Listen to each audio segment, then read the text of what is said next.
नमस्कार, मेरा नाम है ऋतु रतेवाल और आप हैं अनअकैडमी स्टूडियोज प्लस सीबो पे। इंडिया का नंबर 1 चैनल है नीट, एम्स और जिपमर की प्रिपरेशन के लिए। मैं बेटा आपको यहाँ पे बायोलॉजी पढ़ाऊँगी। मैं पिछले 9 सालों से ऑफलाइन और ऑनलाइन इंस्टीट्यूट्स में बायोलॉजी पढ़ा रही हूँ। हज़ारों बच्चों की हेल्प कर चुकी हूँ नीट क्रैक करने में। कम से कम बायोलॉजी पोर्शन में उनका इतना स्ट्रॉन्ग कर देती हूँ कि उन्हें कहीं और जाने की ज़रूरत नहीं पड़ती, कुछ और पढ़ने की ज़रूरत नहीं पड़ती। अगर आप मेरे नोट्स पढ़ते हैं, उन्हें थॉरली रिवाइज करते हैं, आप एनसीईआरटी पढ़ते हैं, ठीक है, मेरी क्लासेस अगर आप कॉन्सेंट्रेशन से लगाते हैं तो मैं आपको गारंटी देती हूँ बेटा, नीट में से तुम्हारे 360 में से 350 के आसपास नंबर तो कहीं नहीं गए। ठीक है, एक आधा क्वेश्चन कभी हो जाता है। मैं अंडरस्टैंड करती हूँ कि कभी कभी कुछ ऐसा क्वेश्चन आ जाता है जो आउट ऑफ सिलेबस तो होता ही, आपने कभी पढ़ा भी नहीं होता। ऐसे एक आधे क्वेश्चन के लिए हम कुछ कर नहीं सकते, लेकिन बाकी क्वेश्चंस के लिए मैं गारंटी लेती हूँ तुम्हारा सारा एक एक क्वेश्चन हो जाएगा बेटा, अगर तुम वीडियोस ध्यान से देखोगे। सिमिलरली हमारे पास बहुत अच्छी फैकल्टी हैं केमिस्ट्री के लिए और फिजिक्स के लिए, जो कि अपनी क्लासेस इस चैनल पर डालेंगे बिल्कुल फ्री ऑफ कॉस्ट। तो अगर आप अपनी 2020 की तैयारी के लिए सीरियस हो बेटा, तो प्लीज़ इस चैनल को सब्सक्राइब करो। इसका लिंक और बच्चों को भेजो जिन्हें की ज़रूरत है, जिनके पास कोचिंग सेंटर्स में भरने के लिए बहुत ज़्यादा फीस नहीं है, जो कि ऐसे इलाकों में रहते हैं जहाँ कोचिंग सेंटर्स है ही नहीं, या कोई भी मुसीबत है। ठीक है, उन्हें भेजो, उनकी हेल्प होगी बेटा। They will be able to do something good in their life with your help. Okay, this is about this platform and मेरी रोज दो क्लासेस आएंगी बेटा इस प्लेटफॉर्म पे। सुबह 11 से 12 एक क्लास आएगी और शाम को 4 से 5 एक क्लास आएगी। तो अगर आप मेरी क्लासेस देखने में इंटरेस्टेड हो तो इन टाइम स्लॉट्स में प्लीज़ मेरी क्लास चेक कर लेना आप लोग। ये बात हो गई मेरे बारे में और इस चैनल के बारे में। अगली बात है, हमारा प्लस कोर्स है बेटा, अनअकैडमी स्टूडियोज़ का प्लस कोर्स है, जो कि एक पेड कोर्स है। हालांकि उसकी फ़ीस बहुत ही कम, नाममात्र की फ़ीस रखी गई है। उसकी पूरे साल की फ़ीस उसकी 22,500 रुपये है बेटा। उसमें क्या है कि आपके पास पूरा टीचर्स का पैनल होगा। मान लो आपको हिंदी समझ में नहीं आती और मैं हिंदी में क्लासेस पढ़ा रही हूँ, तो वहाँ पे ऐसे भी टीचर्स होंगे जो प्योरली इंग्लिश में अपनी क्लासेस देंगे। ठीक है, तो आप एक पैनल ऑफ टीचर्स, 20+ हमारे पास टीचर्स हैं, उन टीचर्स के पैनल में से आप चूज़ कर सकते हो कि आपको किस टीचर की क्लास लगानी है। अगर आप उस टाइम पे, जैसे टीचर्स की क्लास का टाइम होगा, अगर आप नहीं लगा पा रहे तो आप रिकॉर्डेड सेशंस देख सकते हो। देन वहाँ पे हम आपको डाउट सेशंस दे पाएंगे बेटा। जैसे यूट्यूब पे सेपरेटली डाउट सेशंस नहीं रखते हम, लेकिन वहाँ पे डाउट सेशंस रखेंगे जहाँ तक तुम्हें जो बातें नहीं समझ में आ रही हैं उनका हम समाधान करने की कोशिश करेंगे। देन वहाँ पे टेस्ट सीरीज होगी बेटा। जैसे कि मैं तुम्हें कुछ पढ़ा रही हूँ, तो मुझे कैसे पता चलेगा कि तुम्हें समझ में आया कि नहीं, और तुम्हें कैसे पता चलेगा कि तुम्हारी वैसे तैयारी हो गई है जैसे नीट के लिए चाहिए। तो वहाँ पे मैं तुम्हें ज़्यादा मोटिवेट कर पाऊंगी, गाइड कर पाऊंगी और मॉनिटर कर पाऊंगी। तो मतलब तुम मेरे ऐसे अपने बच्चों की तरह हो जाओगे, जिनको मैं जानती हूँ और जिनसे मैं बात करती हूँ। बात करने का मतलब ये है, देखो बेटा,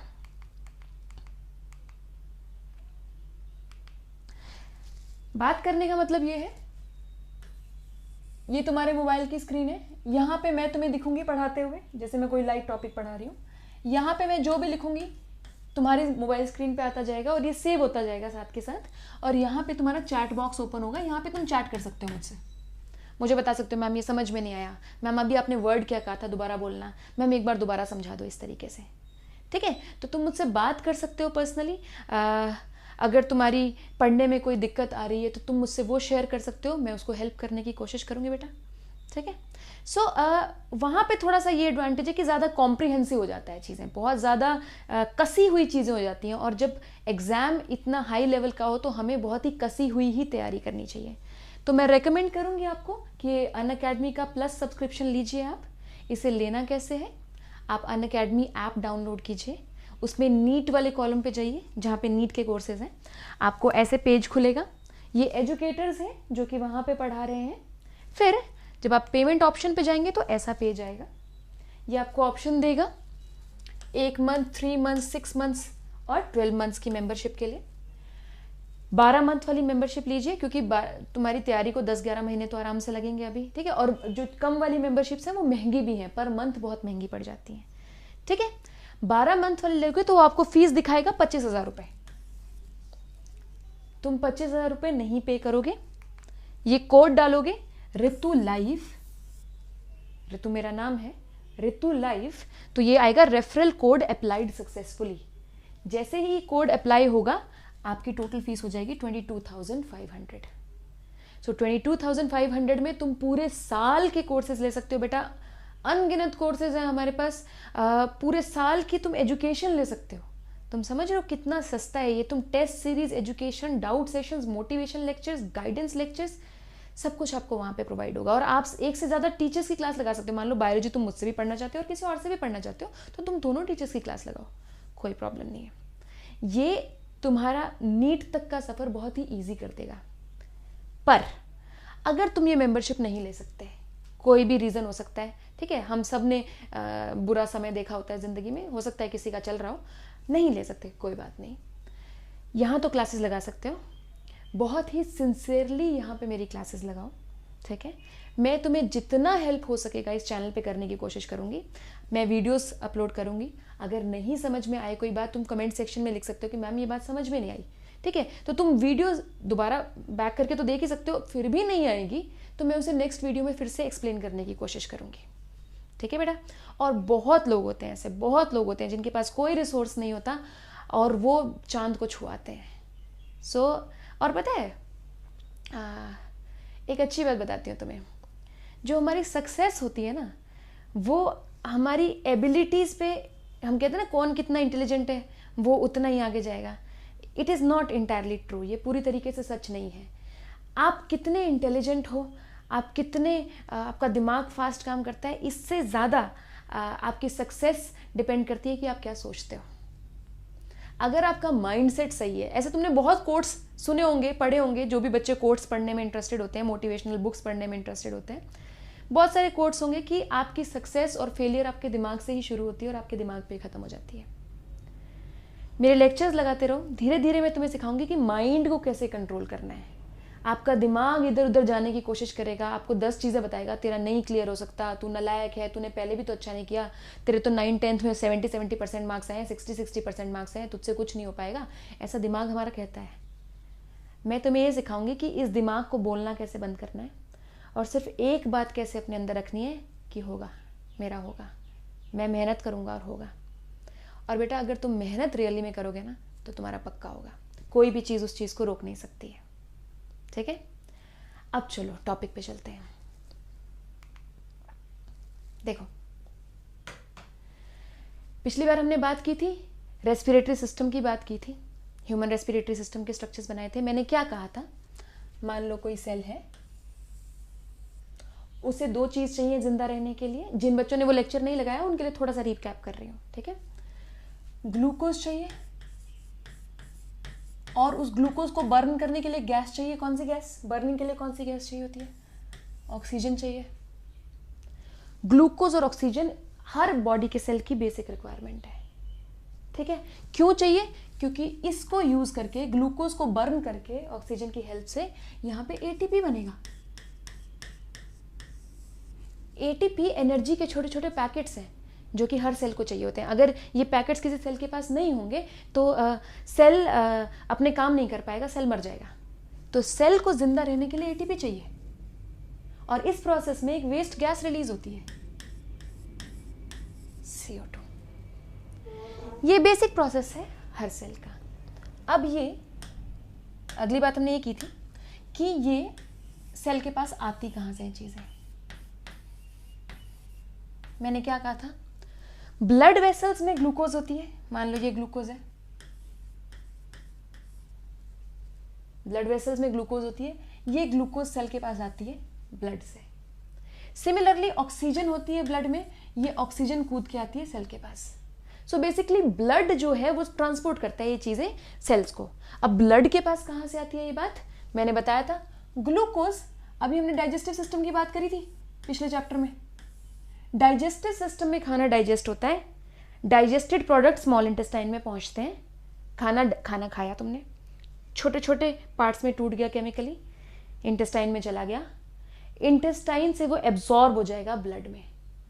तो जो हमारा खाना डाइजेस्ट होता है ना, उनमें ग्लूकोज पड़ी होती है बहुत सारी। जो हम खाते हैं उसमें ग्लूकोज होता है बहुत सारा। सो हमारे खाने से ग्लूकोज मिलता है, वो ग्लूकोज हमारे डाइजेस्टिव सिस्टम से ब्लड में एब्जॉर्ब हो जाता है। सो डाइजेस्टिव सिस्टम से ग्लूकोज जाता है ब्लड में, फिर ग्लूकोज जाता है ब्लड से सेल में। सिमिलरली ह्यूमन रेस्पिरेटरी सिस्टम जो होता है, जिन बच्चों को रेस्पिरेटरी सिस्टम नहीं आता वो पिछली क्लास लगा के देखेंगे, देख रहा है ना तुम लोगों को। जो ह्यूमन रेस्पिरेटरी सिस्टम होता है बेटा, वो एटमॉस्फेयर से, यहां पे ऑक्सीजन है, एयर में ऑक्सीजन है, वो सांस अंदर लेते हैं हम लोग रेस्पिरेटरी सिस्टम से, ऑक्सीजन बाहर से अंदर चला जाता है लंग्स में, लंग्स में चला गया, फिर ये ऑक्सीजन जाता है यहां से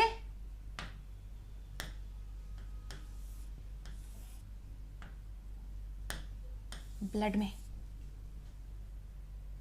सो रेस्पिरेटरी सिस्टम का काम है ब्लड को ऑक्सीजन देना, डाइजेस्टिव सिस्टम का काम है ब्लड को ग्लूकोज देना, सही बात है, और ब्लड का काम है ये दोनों चीजें सेल में पहुंचाना। एक चीज रहेगी अभी, CO2 एक वेस्ट प्रोडक्ट है जो कि हर सेल बना रहा है, ये वाला रिएक्शन तो हर सेल में हो रहा है, CO2 एक वेस्ट प्रोडक्ट है, ये वेस्ट प्रोडक्ट निकालेंगे कैसे? CO2 भी जाएगा ब्लड में और ब्लड से जाएगा लंग्स में और लंग्स से निकलेगा बाहर।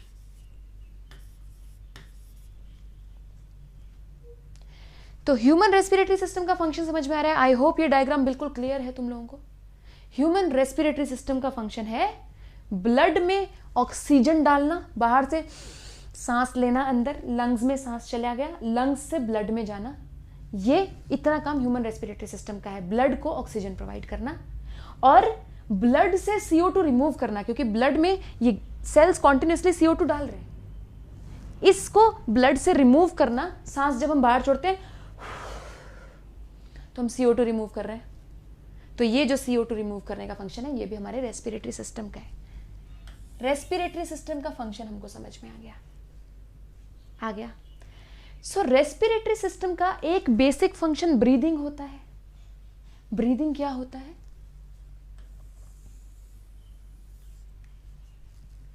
ब्रीदिंग होता है सांस अंदर लेना और सांस बाहर छोड़ना, इसे ब्रीदिंग कहते हैं। सो ब्रीदिंग के दो पार्ट्स हैं बेटा, इनहेलेशन और एक्सहेलेशन।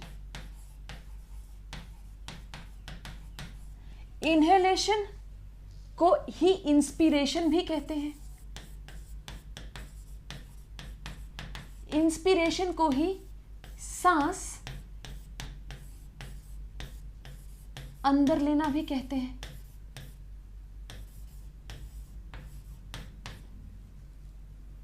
सही है। एक्सहेलेशन को ही एक्सपायरेशन भी कहते हैं और एक्सपायरेशन और या एक्सहेलेशन को ही सांस बाहर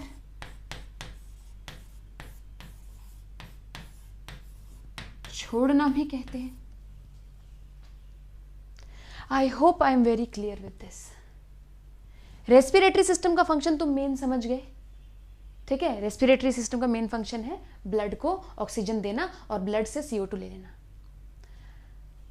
ब्रीदिंग क्या है? जब respiratory system oxygen rich air को अंदर ले रहा है, उसका एक पार्ट उसे इनहेलेशन कहते हैं। जब respiratory system CO2 rich air को बाहर छोड़ रहा है, उसे एक्सपीरेशन कहते हैं। इतनी बात समझ में आई? इसका स्क्रीनशॉट ले लो बेटा, ताकि मैं आगे तुम्हें इसका मैकेनिज्म करा सकूं। इसके मैकेनिज्म में मैं क्या बात करूंगी, अभी तुम्हें समझ में आ गया कि बेसिकली आज हमें ये पढ़ना है कि सांस कैसे अंदर ली जाती है और सांस बाहर कैसे छोड़ी जाती है। अब तुम्हें लगता है, अगर हम लेमैन की लैंग्वेज से दिमाग से सोचें तो हमें लगता है इसमें क्या बड़ी बात है, ये लो हो गया। इसमें पढ़ना क्या है? पढ़ना ये है बेटा कि एक एयर है बाहर, स्टिल है, तुम उसे अंदर खींच रहे हो, अपने लंग्स में अंदर खींच रहे हो। कैसे? क्या अंदर कोई सक्शन पंप लगा है, ऐसे कुछ कोई पंप लगा है जो अंदर खींच रहा है, या क्या है? कैसे तुम सांस अंदर ले पा रहे हो? और फिर क्या चीज होती है जो सांस को बाहर फेंकती है? अंदर कोई मोटर लगी है क्या हमारे? आज हमें यह पढ़ना है कि मैकेनिज्म ऑफ ब्रीदिंग कैसे है, हम सांस अंदर कैसे ले पाते हैं या हम सांस बाहर कैसे छोड़ पाते हैं, क्या मैकेनिज्म फंक्शन करता है। प्यारा सा छोटा सा टॉपिक है, चलो ये नोट डाउन करो, फिर शुरू करते हैं।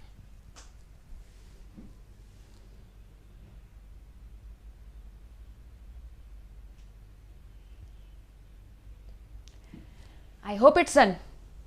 डन, चलो आगे चलते हैं।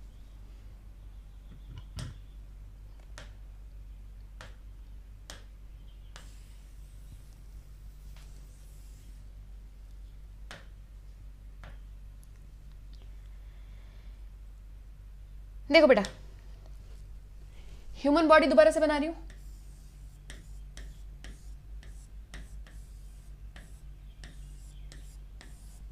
मैंने तुमसे कमेंट्स में पूछा था कि इस बंदे का नाम क्या रखना चाहिए। ये बंदा हम बार बार बनाते हैं, कोई तो इसकी आइडेंटिटी होनी चाहिए ना। तो बड़े सारे तुम्हारे कमेंट्स आए हैं, तो मैं सोच रही हूँ इसका नाम मदन लाल रख देते हैं, मदन लाल। ठीक है, तो ये मदन लाल है, ये उसकी बॉडी कैविटी है। उसकी बॉडी कैविटी को क्या कहते हैं अब सब बच्चों को पता है, मैं 50 बार बता चुकी हूँ अपने पुराने लेक्चर्स में। सीलोम कहते हैं, सीलोम कहते हैं। सीलोम 2 पार्ट्स में डिवाइडेड है ऐसे। एक मसल होती है बीच में, मतलब एक कैविटी है। हमारी बॉडी बेसिकली एक ड्रम की तरह है, यहां से यहां तक हमारी ड्रम है, बॉडी खाली है वो ड्रम अंदर से। उस अंदर जो खाली पना है उसको सीलोम कहते हैं। वो कैविटी 2 पार्ट्स में डिवाइडेड है, बीच में एक पार्टीशन लगी हुई है। ये मस्कुलर पार्टीशन है, इसे क्या कहते हैं? डायाफ्राम कहते हैं प्यारे बच्चों। ठीक है, अब ऊपर वाली कैविटी को थोरैसिक कैविटी कहते हैं।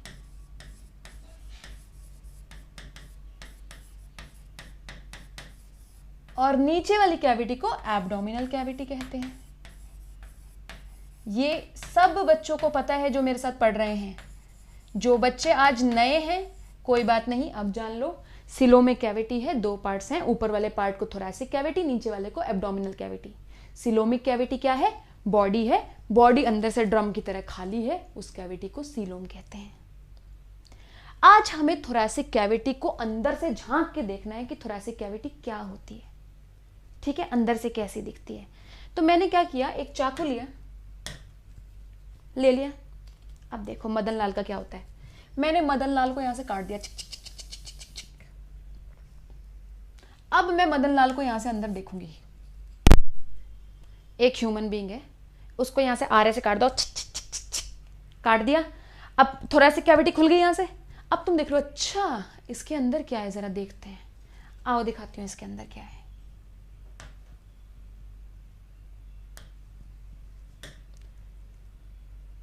ये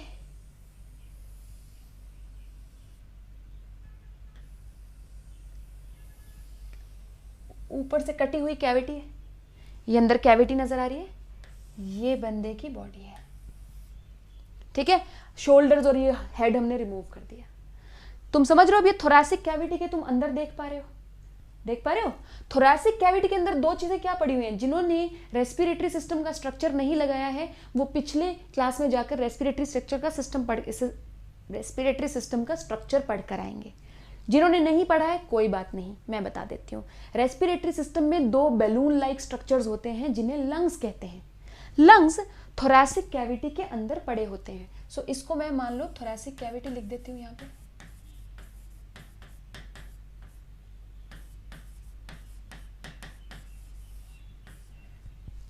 थोरैसिक कैविटी के अंदर 2 स्ट्रक्चर्स पड़े हुए हैं। अब ये भी कट गए ऊपर से, क्योंकि मैंने कैविटी यहां से काट दी कैविटी, तो लंग्स भी ऊपर से कट गए, तो लंग्स भी कटे हुए नजर आ रहे हैं। लिख दूं?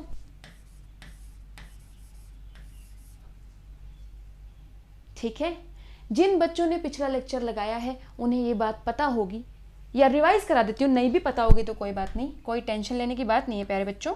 ठीक है, डरा मत करो।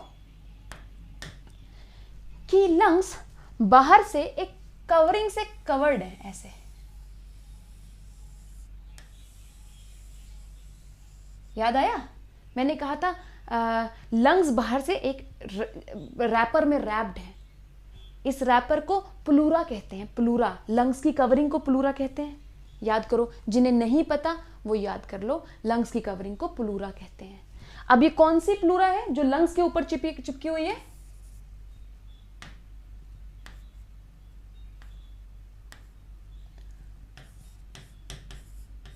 विस्सीरल प्लूरा। विस्सीरल ऑर्गन के ऊपर, विस्सीरल ऑर्गन क्या होता है, इंटरनल ऑर्गन को विस्सीरल ऑर्गन कहते हैं। सो विस्सीरल ऑर्गन के ऊपर चिपकी हुई जो लेयर है उसको विस्सीरल प्लूरा कहते हैं। सिमिलरली एक लेयर इस ड्रम के अंदर की साइड भी लगी हुई है, यहां पे, अगर याद हो इसे क्या कहते हैं, पैराइटल प्लूरा। जो बच्चे पहली बार पढ़ रहे हैं वो डरेंगे नहीं। क्या सिखाया था प्यारे बच्चों पिछली वीडियो में? कोई बात नहीं, पिछली वीडियो को छोड़ो, अभी सुनो। कोई भी कॉन्सेप्ट बेटा, कोई भी कॉन्सेप्ट हो जाए, कितना भी ऐसा लगे कि मुझे नहीं पता है, मैंने अभी क्या बताया था, सक्सेस या फेलियर तुम्हारे दिमाग में है। अगर तुम्हारे दिमाग ने ये सोच लिया ना कि तुम्हें ये चीज़ नहीं आएगी, तो वो चीज़ तुम्हें नहीं आएगी। अगर तुम्हारे दिमाग ने सोच लिया ना कि ये तो मैं समझ के रहूँगा और मैडम पढ़ा रही है, कैसे नहीं समझ में आएगी मेरे को, मैं तुम्हें गारंटी ले रही हूँ ना, मैं समझाऊंगी, ठीक है, डरो मत। एक बार में नहीं आएगी, 2 बार में नहीं आएगी, 10 बार में तो आएगी। मैं 10 बार बताऊंगी तुम लोगों को, ठीक है। शांति से दिल थाम के आराम से वीडियो देखा करो। ऐसा कुछ नहीं सोचना यार ये तो मैंने सुना नहीं है, मैं तो नालायक बच्चा हूं, मैं तो मर जाऊंगा, मैं क्या करूं, मैं क्या करूं, ऐसे कोई नहीं सोचेगा। कोई बात नहीं, कोई चीज मैं वीडियो में अगर कोई वर्ड बोलती हूँ, तुम लोगों को नहीं पता, नीचे कमेंट सेक्शन में लिखो कि मैडम मेरे को ना आपने ये वर्ड बोला तो मुझे समझ में नहीं आया, मैं तुम्हारा वहीं पे रिप्लाई कर दूंगी बेटा, ठीक है। पर कोई भी बच्चा वीडियो बीच में इसलिए नहीं छोड़ के जाएगा कि मेरे को एक वर्ड नहीं समझ में आया तो मुझे समझ में आना ही बंद हो गया। पूरी वीडियो देखोगे, एंड तक तुम्हारे दिमाग में मैं घुसा ही दूंगी वो बात जो मैं घुसाना चाहती हूँ, ठीक है। थोरैसिक कैविटी को काट दिया। अब अंदर मुझे यहाँ पे कैविटी दिख रही है, मैं ऐसे देख रही हूँ, झांक रही हूँ, तो अंदर पूरा ड्रम में खाली है। ये ड्रम है मेरा, ये ड्रम अंदर से खाली है, ठीक है। ये ड्रम की वॉल है, समझ रहे हो ना, ये बॉडी वॉल है। मैं कलर कर देती हूँ बॉडी वॉल को, बेटा रुक जाओ। ये बॉडी वॉल है, समझ रहे हो ना, बॉडी वॉल क्या हुई, बॉडी की वॉल, अंदर से बॉडी खाली है, उसमें इंटरनल ऑर्गन्स भरे हुए हैं, लिख देते हैं बॉडी वॉल इसको।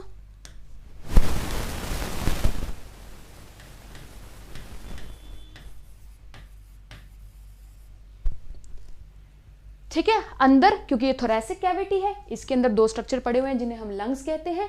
लंग्स के ऊपर एक कवरिंग है जिसे हम विस्सीरल प्लूरा कहते हैं।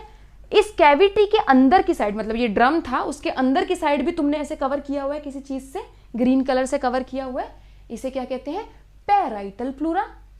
विस्सीरल प्लूरा, पैराइटल प्लूरा, मतलब कि प्लूरा की 2 लेयर्स हैं। प्लूरा जो कि लंग्स की कवरिंग है, it has actually 2 layers, 1 layer is this and 1 layer is this. So pleura is a double membrane structure, double layered structure, और इन दोनों लेयर्स के बीच में लिक्विड भरा होता है बेटा, यहां पे लिक्विड भरा होता है।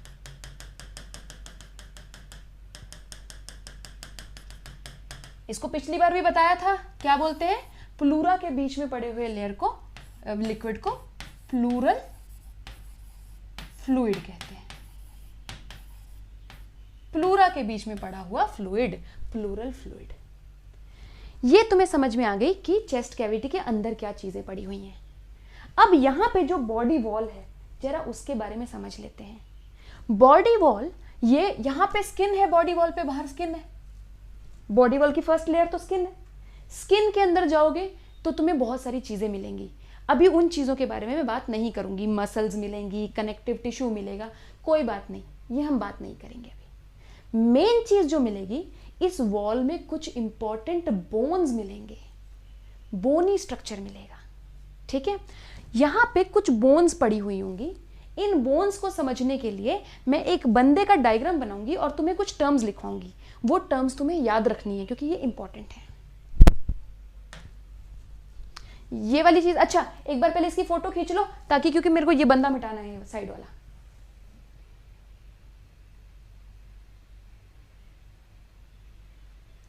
डन डन, इसको इरेज कर रही हूं साइड वाले को, ठीक है। अभी देखो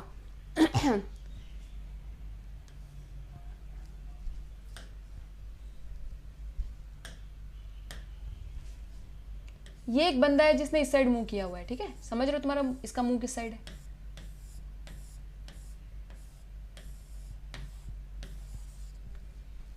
समझ रहे हो, ये बंदा इस साइड मुंह करके खड़ा हुआ है। जब भी मैं किसी कहूँ, तुम्हें कुछ टर्म यूज करूं, तो तुमने उस बात का मतलब समझना है। बंदे की ये वाली साइड, जो फ्रंट वाली साइड होती है, जो मुंह वाली साइड है, ठीक है, फ्रंट वाली साइड है, इसको वेंट्रल साइड कहते हैं। This is ventral side. कोई मुझसे ये नहीं पूछेगा कि मैडम वेंट्रल का मतलब क्या होता है, मेरे को नहीं पता वेंट्रल का क्या मतलब होता है। सिर्फ याद रखो, ह्यूमन बींग्स, जब एनिमल किंगडम पढ़ेंगे ना बेटा हम, तब तुम्हें वेंट्रल डोर्सल का मतलब बताऊंगी। अभी सिर्फ ये याद रखो, फ्रंट साइड अगर एक बंदे की है तो मैं कहूंगी वेंट्रल साइड। जैसे कि फॉर एग्जांपल मैं कह सकती हूँ कि जो हमारा नोज है that is on the ventral side of the body. उससे अच्छा एग्जाम्पल दे सकती हूँ मैं, जो ह्यूमंस में मेमोरी ग्लैंड्स हैं, मेमोरी ग्लैंड्स क्या होते हैं, मिल्क प्रोड्यूसिंग ग्लैंड्स हैं, वो वेंट्रल साइड पे है, ठीक है। इतनी बात समझ में आ गई। इससे जो ऑपोजिट साइड है, ये वेंट्रल है, तो ये बैक वाली साइड को क्या बोलेंगे, इसको बोलेंगे डॉर्सल साइड।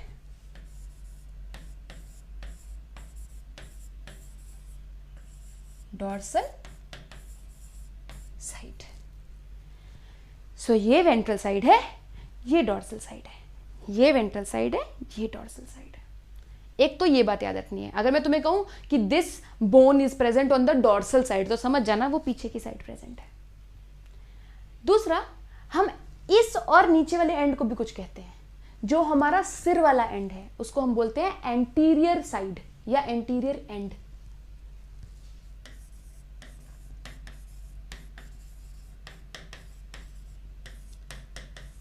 और जो नीचे वाला पार्ट है इसको बोलते हैं पोस्टीरियर साइड या पोस्टीरियर एंड।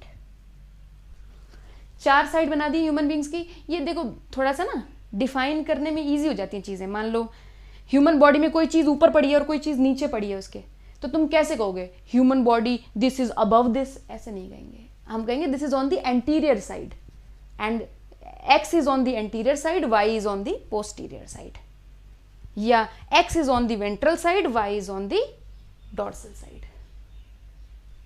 समझ में आ गया मैंने क्या कहा है? ह्यूमन बॉडी की साइड्स होती हैं, आगे वाली वेंट्रल साइड, पीछे वाली डॉर्सल साइड, ऊपर वाली एंटीरियर साइड, नीचे वाली पोस्टीरियर साइड। सही कहा मैंने?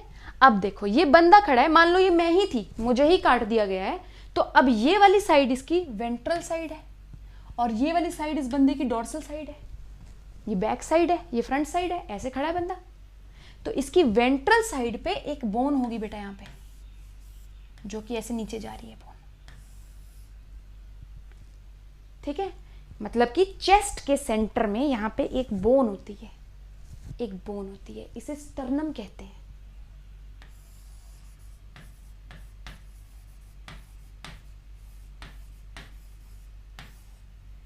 स्टर्नम कहते हैं बेटा, इसे स्टर्नम कहते हैं।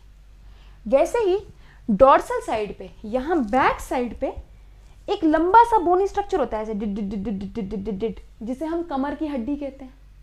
कमर की हड्डी कहते हैं ना। ये कमर की हड्डी एक सिंगल बोन नहीं है, ये छोटी छोटी बोन से मिलके बनी हुई है। ये मैंने तुम्हें पिछली बार भी बताई थी।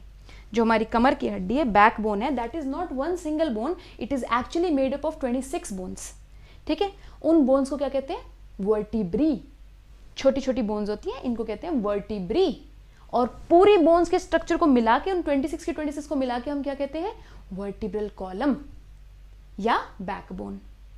तो मैं यहां पे अगर मैं ऐसे बना दूं तो तुम समझ जाओगे कि मैं यहां पे वर्टिब्रल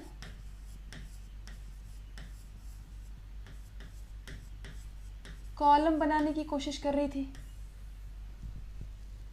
ये दिख रहा है वीडियो में? दिख रहा है, समझ रहे हो? तुम्हारा जो थोरैसिक चेंबर है, यहां से तुमने बंदे को काटा, अंदर कैविटी थी, उसको तुमने बोला थोरैसिक कैविटी। अब ये बॉडी वॉल समेत पूरी चीज, इसको थोरैसिक चेंबर कहते हैं। चेंबर मतलब कमरा। ये एक कमरा है जिसमें लंग्स पड़े हुए हैं, इस कमरे को क्या कहेंगे? Thoracic chamber. थोरैसिक चेंबर की आगे वाली बॉडी वॉल में आगे एक बोन लगी हुई है जिसे स्टर्नम कहते हैं। थोरैसिक चेम्बर के पीछे बैक वाली साइड पे एक बोन का सीरीज है, सीरीज ऑफ बोन्स है, जिसे वर्टिब्रल कॉलम कहते हैं।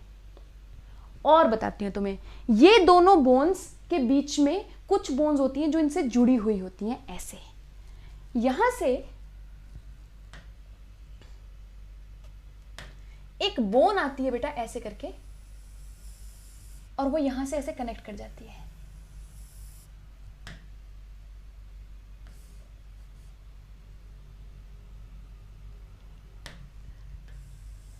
ब्लैक से बनाते हैं ताकि अच्छे तरीके से दिखे, ऐसे एक और बोन है, समझ रहे हो? मान लो ये वर्टिब्रल कॉलम है, आगे स्टर्नम है, बंदा उस साइड देख रहा है, तो यहां से ऐसे करके बोन जुड़ रही है। मान लो मैं वर्टिब्रल कॉलम हूं, यहां पे स्टर्नम है, ठीक है, मान लो ये स्टर्नम है, मैं वर्टिब्रल कॉलम हूं, ये स्टर्नम है, तो यहां से ऐसे बोन्स ऐसे जुड़ रही हैं, एक बोन इस साइड से, एक बोन इस साइड से, सी शेप की बोन्स होती है, ये ऐसे जुड़ जाती है, ठीक है। इन बोन्स को क्या कहते हैं? रिब्स कहते हैं इन बोन्स को, रिब्स। तो यहां पे सिर्फ ये एक पेयर नहीं है, यहां से और भी ऐसे आके ऐसे जुड़ रही हैं, ऐसे जुड़ रही हैं।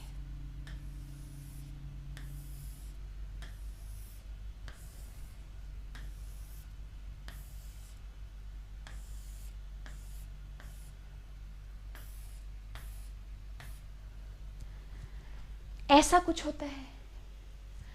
अभी बेसिकली मुझे ये बात बतानी है बेटा तुम्हें कि थोरैसिक जो चेम्बर है वो कैसे बना होता है। एक्चुअली ये बहुत इंपॉर्टेंट है, अगर तुम्हें मैकेनिज्म ऑफ ब्रीदिंग समझना है तो ये जानना बहुत ज़्यादा इंपॉर्टेंट है कि थोरैसिक चेम्बर कैसे बना होता है। इंपॉर्टेंस क्या है ये मैं तुम्हें बाद में बताऊंगी, पहले सिर्फ ये सुनो थोरैसिक चेम्बर कैसे बना होता है, बहुत इंपॉर्टेंट है। ध्यान से आंखें कान खोल के सुनो। क्या बोला मैंने? यहाँ पे बॉडी वॉल है, अंदर लंग्स पड़े हुए हैं, ठीक है, बीच में प्लूरल फ्लूइड है। बॉडी वॉल के सेंटर में एक बोन है स्टर्नम, बॉडी वॉल के बैक में एक बोन है वर्टिब्रल कॉलम। उनके साइड से ऐसे बोन्स जुड़ रही हैं, ऐसे बोन्स जुड़ रही हैं, ठीक है। वो पीछे वर्टिब्रल कॉलम से भी जॉइंड है और वो आगे स्टर्नम से भी जॉइंड है। उनको हमने क्या कहा? रिब्स।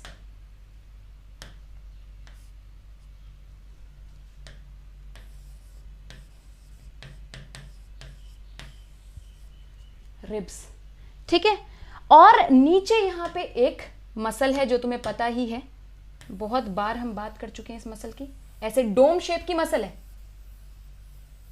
डोम मतलब ऐसे, डोम मतलब ऐसे, डोम शेप की मसल है, इसे क्या कहते हैं? डायाफ्राम।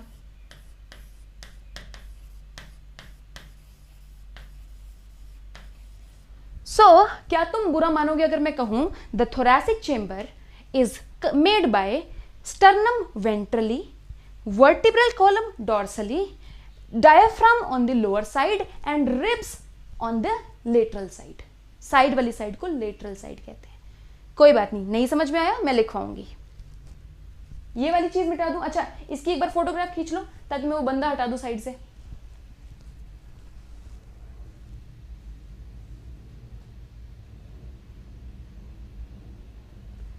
डन डन, चलो अब बंदा हटाते हैं।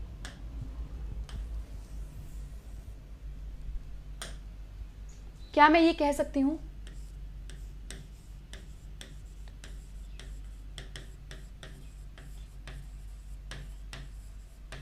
is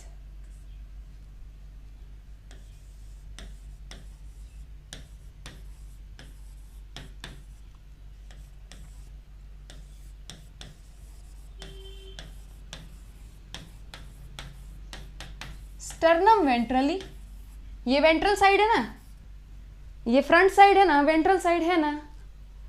दूसरी बात, वर्टिब्रल कॉलम मतलब कि बैकबोन, इसका मतलब बैकबोन होता है। डॉर्सली, ये डॉर्सल साइड है ना, बैक साइड है ना, बैक साइड है ना। देन रिब्स लेटरली, लिब्स नहीं भाई, रिब्स।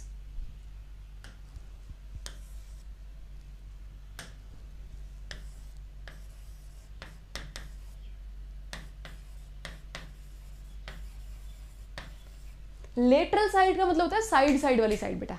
ये मेरी एक लेटरल साइड है, ये मेरी दूसरी लेटरल साइड है।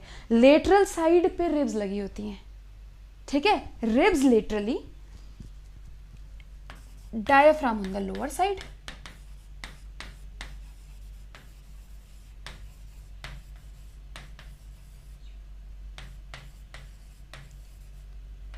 साइड, लोअर साइड या पोस्टीरियरली भी लिख सकती हूं मैं, चलो लेकिन लोअर साइड लिख देती हूं।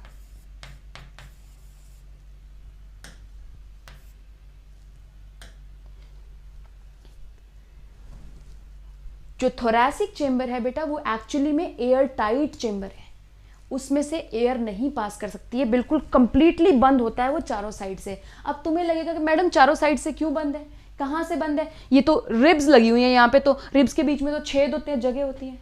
ऐसा ये रिब्स खाली नहीं होती है बेटा, रिब्स के बीच में मसल्स लगी होती हैं, रिब्स के बीच में यहाँ पे मसल्स लगी होती हैं, और ये रिब्स ऐसे ऊपर तक जाती हैं, यहां तक ऐसे बंद होता है पूरा का पूरा, समझ रहे हो। थोरैसिक चेंबर ऊपर से भी यहां से रिब्स लगनी शुरू हो जाती है, ribs ribs ribs ribs ribs, समझ रहे हो। पीछे वर्टिब्रल कॉलम, आगे स्टर्नम और नीचे डायफ्राम, और रिब्स के बीच में बहुत सारी मसल्स। इन मसल्स का नाम क्या है बेटा, इन्हें बोलते हैं इंटरकोस्टल मसल्स।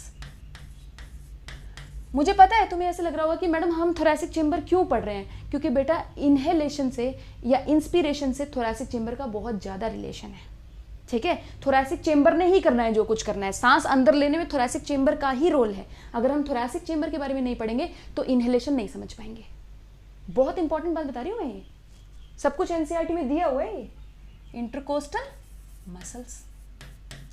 बस अब हमारा मेन पॉइंट आने वाला है कि इनहेलेशन कैसे होती है। अगर तुम्हें ये बात समझ में आ गई है तो इस बात पे हमने क्या कहा है, thoracic chamber basically, thoracic chamber actually is an airtight chamber, airtight chamber which is covered on with sternum ventrally, vertebral column dorsally, ribs laterally and diaphragm on the lower side. Also there are muscle between the ribs and these muscles are called intercostal muscles. देखो बेटा, coastal जो word है, मैंने तुम्हें ऐसे बताया था ना कि कोई भी ऑर्गन होता है तो उस ऑर्गन से रिलेटेड एक वर्ड होता है। अपनी पिछली क्लासेस में जिन्होंने लगाई हैं वो समझते होंगे इस बात को। लिवर से रिलेटेड वर्ड है हिपैटो, जहां भी हिपैटो वर्ड आ जाए मतलब लिवर की बात हो रही है। स्टमक से रिलेटेड वर्ड है गैस्ट्रो, जहां भी स्टमक की बात हो जाए, गैस्ट्रिक, गैस्ट्रो या गैस्ट्रिक की बात हो जाए मतलब स्टमक की बात हो रही है ना, ऐसे वर्ड्स होते हैं ना। वैसे ही जहां पे कोस्टल की बात आ जाए ना बेटा, कोस्टल, इसका मतलब रिब्स की बात हो रही है। इंटर मतलब दो चीजों के बीच में, इंटरकोस्टल मसल्स मतलब रिब्स के बीच में पड़ी हुई muscles. I hope this is very clear to you, because हम लोगों को अब इनहेलेशन पढ़ना है। बस आज के लेसन में सिर्फ तुम्हें इनहेलेशन सिखाऊंगी मैं और कुछ नहीं सिखाऊंगी, ये प्लीज कॉपी कर लो, स्क्रीनशॉट लो बेटा इसका जल्दी से।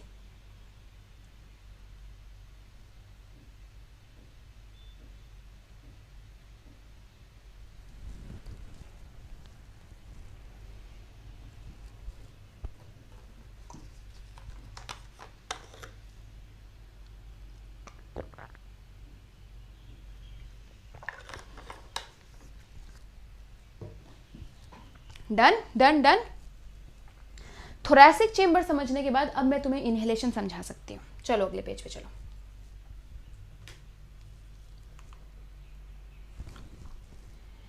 देखो बेटा, इनहेलेशन सांस अंदर लेने को कहते हैं।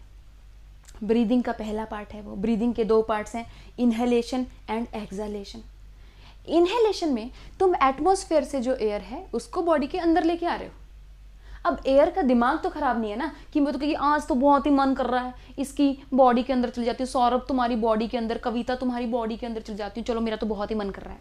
ऐसा तो नहीं होता होगा। एयर को कुछ ना कुछ तो फोर्स है ना जो अंदर खींच रही है। एक्चुअली अगर तुम याद करो, हमने पहले बात की हुई है, कोई भी चीज अपनी हायर कॉन्सेंट्रेशन से अपनी लोअर कॉन्सेंट्रेशन की तरफ भागती है। अगर कोई चीज यहाँ पे ज्यादा है और यहाँ पे कम है तो वो डायरेक्टली यहाँ पे जाएगी। जैसे कि एक पानी से भरे हुए दो चैम्बर्स हैं, यहाँ पे पानी ज्यादा है, यहाँ पे पानी कम है और दोनों ट्यूब से जुड़े हुए हैं, तो पानी बहेगा जब तक कि दोनों में ऑलमोस्ट इक्वल पानी नहीं हो जाएगा। ठीक है। अगर मैं इस कमरे के यहाँ पे परफ्यूम छिड़क देती हूँ तो मैंने वहाँ पे परफ्यूम छिड़का, लेकिन मेरे पास थोड़ी देर खुशबू कैसे आई है? खुशबू ऐसे आई है कि परफ्यूम की कॉन्सेंट्रेशन वहाँ पे ज़्यादा थी, यहाँ पे कम थी, तो परफ्यूम पूरे कमरे में फैल गया, बिकॉज वो हायर कॉन्सेंट्रेशन से लोअर कॉन्सेंट्रेशन में जाना चाहता है। एयर के साथ भी बिल्कुल वैसा ही होता है। एयर अपने हायर प्रेशर से लोअर प्रेशर की तरफ भागती है। तभी तो एटमॉस्फेयर में जो हवाएं चलती हैं, तुमने ज्योग्राफी में पहले पढ़ा होगा, हवाएं क्यों चलती हैं? एक जगह एयर का प्रेशर ज़्यादा हो जाता है, एक जगह एयर का प्रेशर कम है, तो वहाँ से वहाँ भाग लेता है। हम एयर का ऐसे ही बेवकूफ़ बनाते हैं। हम क्या करते हैं इनहेलेशन में? We reduce air pressure in lungs so that air rushes in lungs from outside. Air भागती हुई बाहर से अंदर आए, इसलिए हम अपने लंग्स के अंदर प्रेशर को कम कर देते हैं। लंग्स के अंदर प्रेशर को कैसे कम किया जा सकता है? एक लॉ पढ़ा होगा तुमने केमिस्ट्री में, अगर नहीं पढ़ा तो अभी पढ़ा देती हूं। उसे कहते हैं Boyle's law.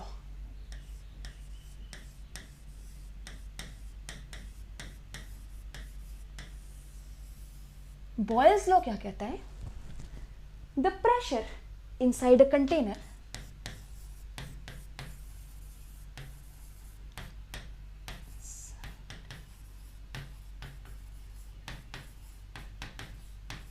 is inversely proportional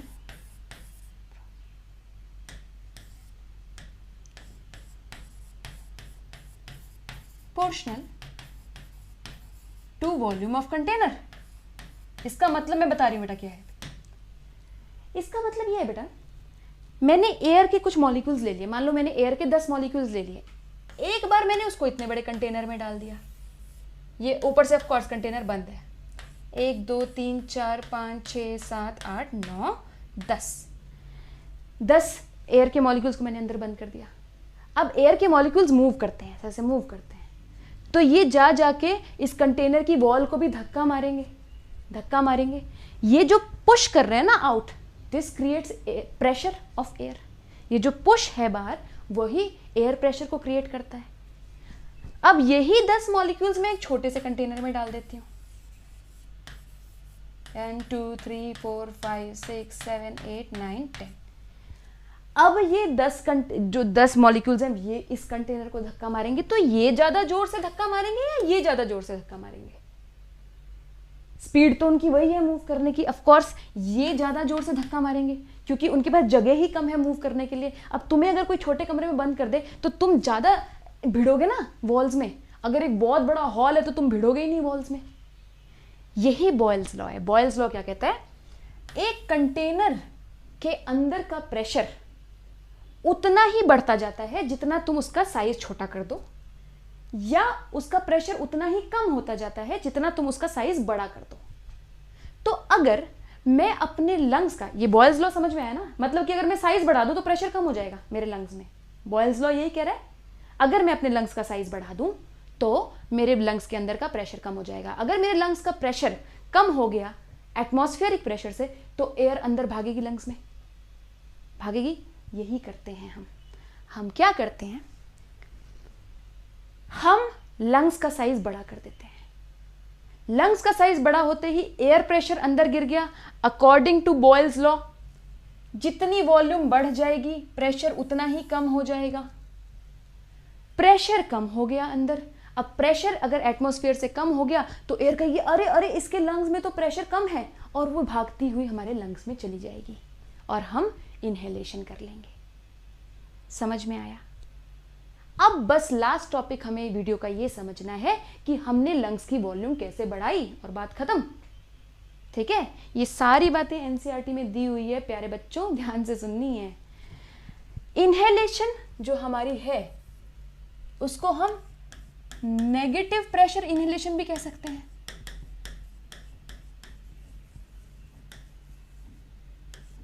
या फिर नेगेटिव प्रेशर ब्रीदिंग भी कह सकते हैं हम अपनी ब्रीदिंग को। इसका मतलब क्या है, देखो जिसके भी वर्ड ये सामने वर्ड आएगा वो डरेगा नहीं बच्चों।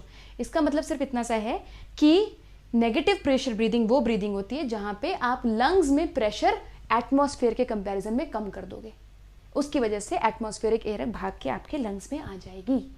मतलब एटमॉस्फेयर के कंपैरिजन में आपका प्रेशर नेगेटिव हो जाता है।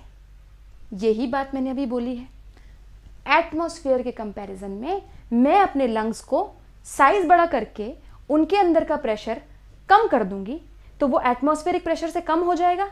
तो बाहर वाली एयर के लिए ये वाला प्रेशर नेगेटिव है, मेरे लंग्स के अंदर नेगेटिव प्रेशर है, कम प्रेशर है, तो बाहर वाली एयर भागती हुई मेरे लंग्स के अंदर चली जाएगी। नेगेटिव प्रेशर ब्रीदिंग का मतलब आई होप समझ में आया आपको।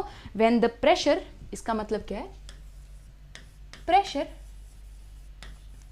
Inside lungs is less than atmospheric pressure,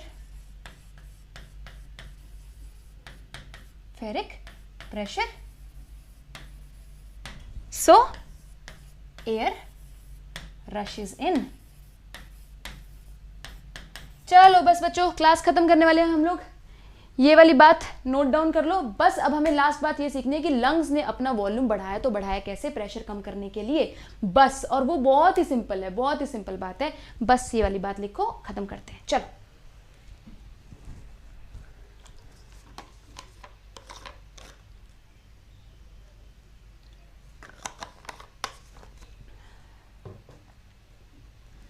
लिख लिया, लिख लिया, लिख लिया। चलो चलो चलो चलो, हिम्मत करो बच्चों, कुछ नहीं है, बस खत्म कर देंगे अब हम। आखिरी बात है, how do lungs increase their size.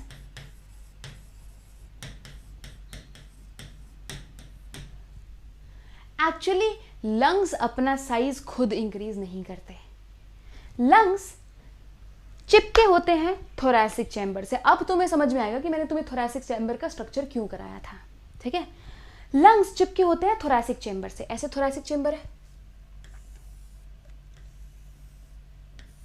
ऐसा कुछ थोरैसिक चैम्बर है। यहां पे क्या है, सेंटर में स्टर्नम है। यहां पे क्या आ रही है बेटा,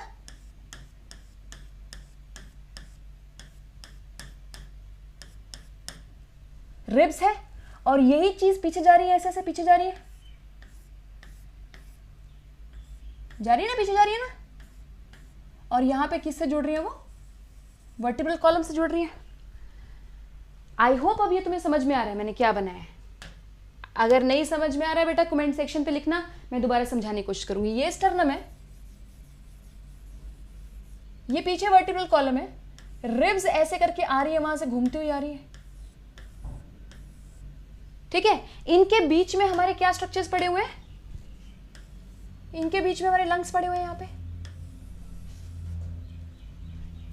ये और अच्छा तुम्हें दिख नहीं रहा है शायद, ये वाले स्ट्रक्चर्स हमारे लंग्स है बेटा। ठीक है, लंग्स और यहां पे हमारी मसल्स है। कौन सी मसल्स बोलते हैं हम, ये जो रिब्स के बीच की मसल्स होती हैं, ऐसे ऐसे ऐसे, इंटरकोस्टल मसल्स। ठीक है, समझ में आया थोरैसिक चेंबर का स्ट्रक्चर। और नीचे क्या है, डायफ्राम है। I hope this structure is very very clear to you now. पूरी एक चेंबर है, रिब्स लगी हैं, स्टर्नम लगा है, डायफ्राम लगा है, बीच में मसल्स लगी हैं जिन्हें इंटरकोस्टल मसल्स कहते हैं। और उनके सबके अंदर ये जो पूरा डब्बा बना हुआ है उसके अंदर लंग्स पड़े हुए हैं। हम क्या करेंगे, हम थोरैसिक चेंबर का वॉल्यूम बढ़ा देंगे। थोरैसिक चेंबर का वॉल्यूम बढ़ा दिया। लंग्स बलून की तरह होते हैं, बहुत ज्यादा फ्लेक्सिबल होते हैं। जैसे ही थोरैसिक चेंबर का वॉल्यूम बढ़ता है, उनके पास और कोई चारा ही नहीं रहता, उनको अपनी वॉल्यूम साथ में बढ़ानी ही पड़ती है, क्योंकि वो थोरैसिक चेंबर की वॉल से चिपके हुए होते हैं। हालांकि यहाँ पे प्लूरल फ्लूइड होता है दोनों के बीच में, हल्का सा प्लूरल फ्लूइड होता है, लेकिन प्लूरल फ्लूइड उनको और ज्यादा चिपका देता है। क्या बोला मैंने अभी, ये थोरैसिक चेंबर है, यहाँ पे लंग है, ये थोरैसिक चेंबर की वॉल है। मान लो ये लंग की वॉल है, थोरैसिक चेंबर की वॉल के यहाँ पे क्या लगा हुआ है, कौन सा प्लूरा, पैराइटल प्लूरा। लंग की वॉल के ऊपर क्या लगा हुआ है, विस्सीरल प्लूरा, उनके बीच में थोड़ा सा लिक्विड है, ये बहुत ही कम है, इस पे ऑलमोस्ट ऐसे चिपके हुए हैं लंग्स। तो जब थोरैसिक चेंबर का साइज बढ़ेगा तो लंग का साइज साथ में बढ़ेगा। क्या बोला मैंने? Size of thoracic chamber increases, so lung size increases. thoracic chamber का साइज कैसे बढ़ेगा मैं तुम्हें बताती हूँ। दो चीजों से बढ़ेगा। ये इंटरकोस्टल मसल्स है। एक स्पेशल टाइप की इंटरकोस्टल मसल होती है जिसे बोलते हैं एक्सटर्नल इंटरकोस्टल मसल्स। देखो ये दो रिब्स हैं, यहां पे देखो, यहां ध्यान से देखो, ये दो रिब्स हैं, ठीक है, इनके बीच में यहां पे इंटरकोस्टल मसल्स लगी हुई हैं। अब इंटरकोस्टल मसल्स अगर अंदर की साइड लगी हुई है, मान लो ये थोरैसिक चेंबर है, यहां पे लंग पड़ा हुआ है, अगर अंदर की साइड लगते हैं तो इनको बोलते हैं इंटरनल इंटरकोस्टल्स। अगर ये चीज बाहर की साइड लगी हुई तो इसको बोलते हैं एक्सटर्नल इंटरकोस्टल्स। तो मुझे भी एक्सटर्नल इंटरकोस्टल मसल्स की बात करनी है। क्या बात करनी है मुझे? यहां पे जो एक्सटर्नल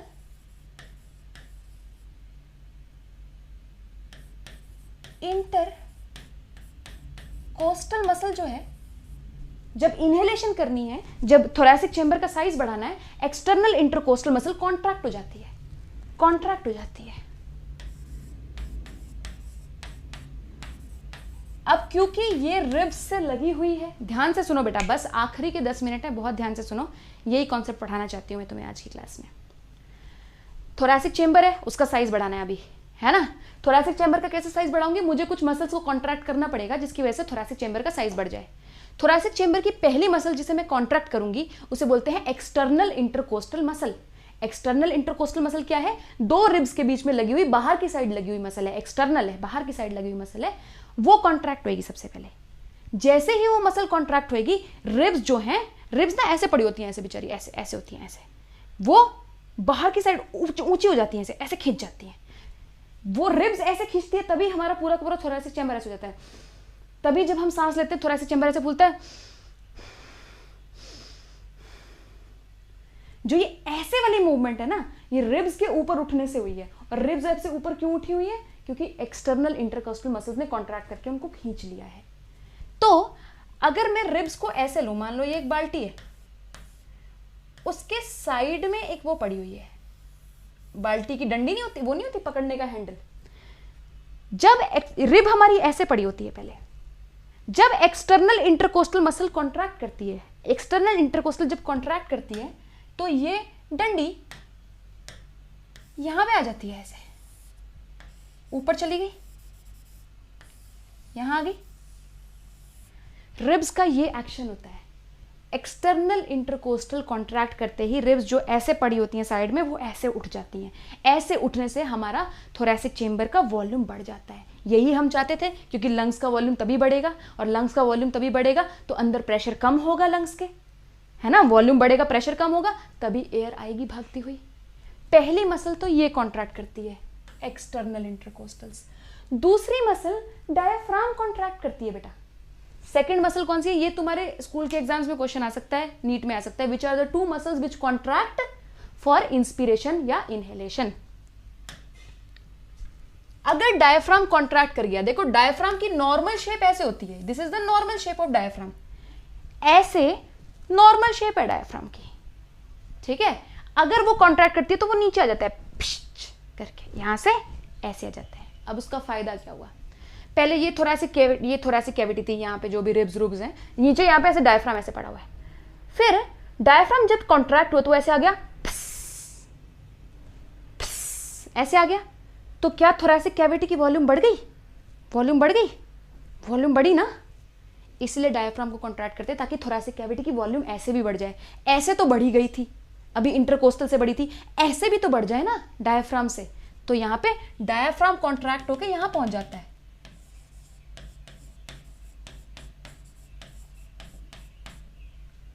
ठीक है, दो मसल्स कॉन्ट्रैक्ट होंगी इनहेलेशन में,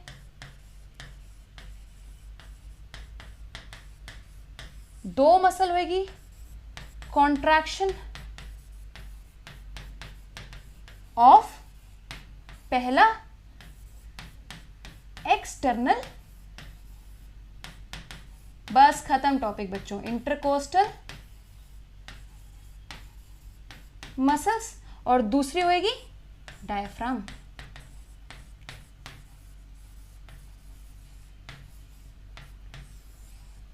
एक्सटर्नल इंटरकोस्टल मसल के कॉन्ट्रैक्ट करने से ऐसे चेंबर हो जाएगा, इसके डायाफ्राम के कॉन्ट्रैक्ट करने से, डायाफ्राम ऐसे था बेचारा, डायाफ्राम ऐसे हो जाएगा, जैसे ऐसे होगा, वॉल्यूम ऐसे बढ़ गई, ड्रिप्स से ऐसे बढ़ गई। तो हम, तुम्हारी एनसीईआरटी में एक टर्म लिखी हुई है, उसे डरना नहीं है, डायाफ्राम का कॉन्ट्रैक्ट होना increases the volume in antero posterior axis. इसका मतलब क्या है कि डायाफ्राम जब कॉन्ट्रैक्ट होता है, मैंने बोला था ना ऊपर वाला साइड एंटीरियर साइड होता है बेटा, सिर वाला साइड एंटीरियर वाला साइड होता है, नीचे वाला पोस्टीरियर वाला साइड होता है, ये बात बताई थी, बताई थी, याद करो, वेंट्रल, डॉर्सल, एंटीरियर, पोस्टीरियर। तो एंटीरियर एंड और पोस्टीरियर, यहां इस डायरेक्शन में वॉल्यूम बढ़ती है ना डायफ्राम से, जब डायफ्राम कॉन्ट्रैक्ट करता है तो इस डायरेक्शन, इस एक्सिस में वॉल्यूम बढ़ी है ना, ये एंटीरियर पोस्टीरियर एक्सिस है, ऐसे वॉल्यूम बढ़ी है ना। तो ये तुम्हारी एनसीईआरटी में एक वर्ड लिखा हुआ है, व्हेन इनहेलेशन की कॉन्ट्रैक्शन के लिए एक्सटर्नल इंटरकोस्टल्स की कॉन्ट्रैक्शन होनी चाहिए, उससे क्या होगा, रिब्स विल गेट अपवर्ड। ठीक है, यहां पे क्या होगा, ribs rise upward and outward. Ribs rise outward and upward, diaphragm की कॉन्ट्रैक्शन से इस एक्सेस में वॉल्यूम बढ़ जाएगा। जैसे ही थोरैसिक चेंबर का वॉल्यूम बढ़ेगा, डायफ्राम और एक्सटर्नल इंटरकोस्टल मसल्स की कॉन्ट्रैक्शन से लंग्स जो कि थोरैसिक चेंबर के साथ में ही चिपके होते हैं, उनका भी वॉल्यूम बढ़ेगा। ऐसे लंग्स ऐसे, थोरैसिक चेंबर बढ़ गया, अब लंग्स कह रहे मैं क्या करूं, मुझे भी बढ़ना पड़ेगा, समझ रहे हो, थोरैसिक चेंबर ऐसे था, ये थोरैसिक चेंबर ये बढ़ गया, तो मैं लंग हूं तो मुझे भी ऐसे करना पड़ेगा, मुझे उसके साथ ही बढ़ना पड़ेगा। मैं बढ़ गया तो अब यहां पे प्रेशर कम हो गया, क्योंकि वॉल्यूम, प्रेशर तो वॉल्यूम के ऑपोजिट है, वॉल्यूम बढ़ गई तो प्रेशर कम हो जाएगा, अंदर का प्रेशर नेगेटिव हो गया, लंग के अंदर का प्रेशर नेगेटिव हो गया compare to outside, air will rush in and we will breathe in. खत्म बात। लास्ट बात बस ये है, इनहेलेशन से कैसे होती है, मसल्स की कॉन्ट्रैक्शन से होती है। मसल की कॉन्ट्रैक्शन के लिए एनर्जी लगती है, एटीपी लगता है। तो अगर आपको इनहेलेशन करानी है तो आपको एटीपी यूज करना पड़ेगा। अगर आप एटीपी यूज करते हैं तो ऐसे किसी भी प्रोसेस को एक्टिव प्रोसेस कहते हैं।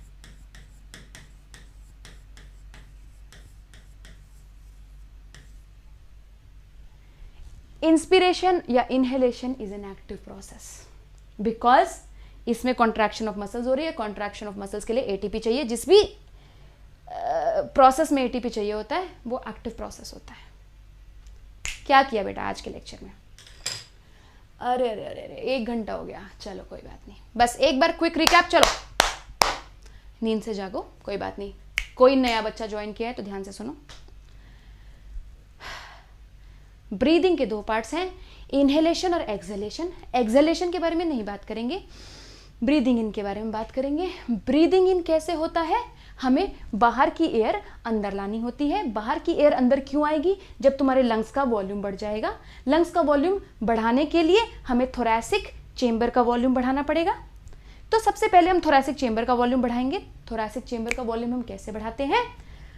थोरैसिक चेंबर के साइड में रिब्स लगी होती हैं, उन रिब्स के बीच में मसल्स लगी होती हैं, एक्सटर्नल इंटरकोस्टल्स। एक्सटर्नल इंटरकोस्टल्स को कॉन्ट्रैक्ट करके रिब्स उड़ जाती हैं। यहां पे डायाफ्राम लगा होता है। डायाफ्राम कॉन्ट्रैक्ट करके नीचे चला जाता है। 2 मसल्स कॉन्ट्रैक्ट होती हैं, एक्सटर्नल इंटरकोस्टल्स और डायाफ्राम। जैसे ही ये कॉन्ट्रैक्ट होते हैं थोरैसिक कैविटी बढ़ जाती है। थोरैसिक कैविटी कॉन्ट्रैक्ट नहीं होगी, मसल्स के कॉन्ट्रैक्ट होने से थोरैसिक कैविटी बढ़ेगी। जैसे ही थोरैसिक कैविटी बढ़ेगी अंदर पड़े हुए लंग्स को भी बढ़ना पड़ेगा, क्योंकि वो थोरैसिक कैविटी से बहुत ज्यादा चिपके हुए होते हैं। ठीक है। तो लंग्स बेचारे जो ऐसे बैठे थे शांति से, उनको भी बढ़ना पड़ेगा। अगर वो बढ़ गए तो अंदर प्रेशर कम हो जाएगा, प्रेशर कम होने से बाहर की एयर लो प्रेशर में भागती हुई आएगी, हम इनहेलेशन कर लेंगे। We are done for today. I hope you understand it. If you do tell me in your comments. अगर तुम्हें नहीं समझ में आया तो भी कमेंट्स में बताओ, मैं फिर से सही तरीके से और ज्यादा अच्छी तरीके से पढ़ाने की कोशिश करूंगी। Thank you so much. Thank you. मिलते हैं अगली क्लास में।